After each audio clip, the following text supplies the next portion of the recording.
আমরা যখন ছোট ছিলাম তখন কি সুন্দর বাড়ি থেকে আলু পেঁয়াজ 1 টাকা 2 টাকা নিয়ে আলু কাবলি পিকনিক করতাম বন্ধু বান্ধবীরা মিলে।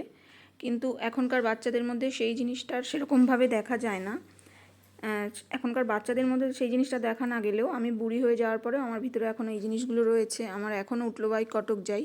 তো সেরকমই গতকাল হঠাৎ করে আলু কাবলি খেতে ইচ্ছে হয়েছে। তো খেতে যখন ইচ্ছে হয়েছে তখন তো বানাতেই হবে। জানি যদিও আলু কাবলির বানাতে সবাই পারো, আলাদাভাবে আলু কাবলির রেসিপি দেখানোর কোনো মানে হয় না। কিন্তু এটা কোনো রেসিপি দেখানোর জন্য নয়, এটা জাস্ট ছোটোবেলার একটা স্মৃতি, তো তার জন্যই শেয়ার করা।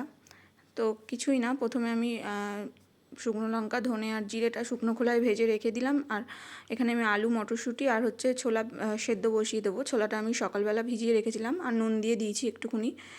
তো যতক্ষণ আলুটা সেদ্ধ হয় ততক্ষণ চলো মশলাটা গুঁড়ো করে নিই।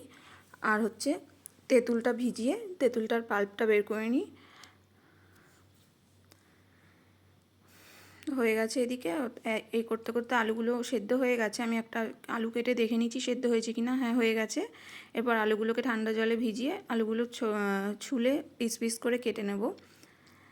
তো সমস্ত কিছু রেডি হয়ে গেছে। এরপর ছাদে গিয়ে জাস্ট আলু কাবলিটা বানানোর পালা।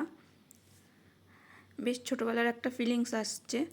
এখন তো আর টাইমের অভাবে সত্যি বলতে হয়েও ওঠে না এইসব বানানো। যেহেতু ছুটি থাকে সেই একদিনে আর কত কিছু করব। তো সমস্ত কিছু মাখিয়ে একটু শশা থাকলেও ভালো হতো, কিন্তু বাড়িতে ছিল না শশা, আর দোকানও খোলা ছিল না, বন্ধ হয়ে গেছিলো।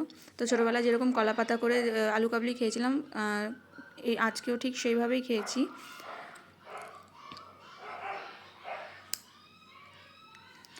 এবার পিউ তোমাদেরকে বলবে খেয়ে কেমন লাগছে।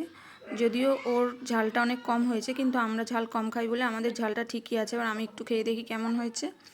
তো তোমরা ততক্ষণে অবশ্যই কমেন্ট করে জানিও যে আলু কাবলি কার কার প্রিয়, আর আজকের ভিডিওটা কেমন লাগলো সেটা জানাতেও ভুলবে না।